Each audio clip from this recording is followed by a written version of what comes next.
আসসালামু আলাইকুম। যেকোনো বাটন মোবাইলের সিকিউরিটি কোড কত বা আপনি আপনার বাটন ফোনটাকে রিসেট করতে চাইতেছেন বাট আপনি কোড জানেন না। আপনি আমার এই ভিডিওটা শেষ পর্যন্ত দেখুন তাহলে কিন্তু খুব সহজে আপনার বাটন ফোনটাকে আপনি রিসেট করতে পারবেন, পাসওয়ার্ড দিতে পারবেন, পাসওয়ার্ড লক দিতে পারবেন।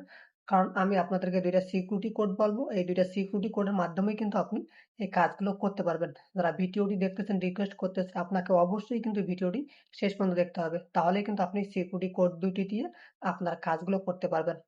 দেখেন, যেকোনো বাটন মোবাইলে কিন্তু সিকিউরিটি কোড থাকে একটা, বাট একেক কোম্পানির বা একেক ফোনের মডেল অনুযায়ী কিন্তু সিকিউরিটি কোডগুলো আলাদা হয়ে থাকে।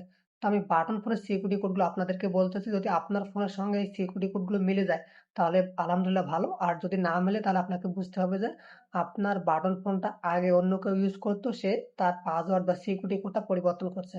১ নাম্বার, যেকোনো বাটন ফোনের সিকিউরিটি কোড হচ্ছে ৪ টা 1 ডায়াল করতে হবে, অর্থাৎ 1 1 1 1 এই ৪ টা 1 ডায়াল করে আপনি কিন্তু আপনার বাটন ফোনটাকে রিসেট করতে পারবেন বা আপনার বাটন ফোনে আপনি লক সেট করতে পারবেন। বাট যদি আবার ৪ টা 1 এ কাজ না হয় তাহলে আপনাকে ৪ টা 0 দিতে হবে বা 0 দিতে হবে। যদি এই ৪ টা 0 অথবা 0 দিয়ে যদি আপনার কাজ না হয় তাহলে আপনাকে বুঝতে হবে যে আপনার বাটন ফোনের পাসওয়ার্ডটা কেউ চেঞ্জ করছে অথবা আপনি চেঞ্জ করছেন, এখন আপনার মনে পড়তেছে না। এই ২ টা কোডের মাধ্যমেই কিন্তু আপনি আপনার বাটন ফোনের যে সমস্যাগুলো আছে এই সমস্যাগুলো সমাধান করতে পারবেন, ফ্যাক্টরি রিসেট করতে পারবেন বা রিসেট করতে পারবেন। তাছাড়া কিন্তু হবে না। ধন্যবাদ ভিডিওটি শেষ পর্যন্ত দেখার জন্য।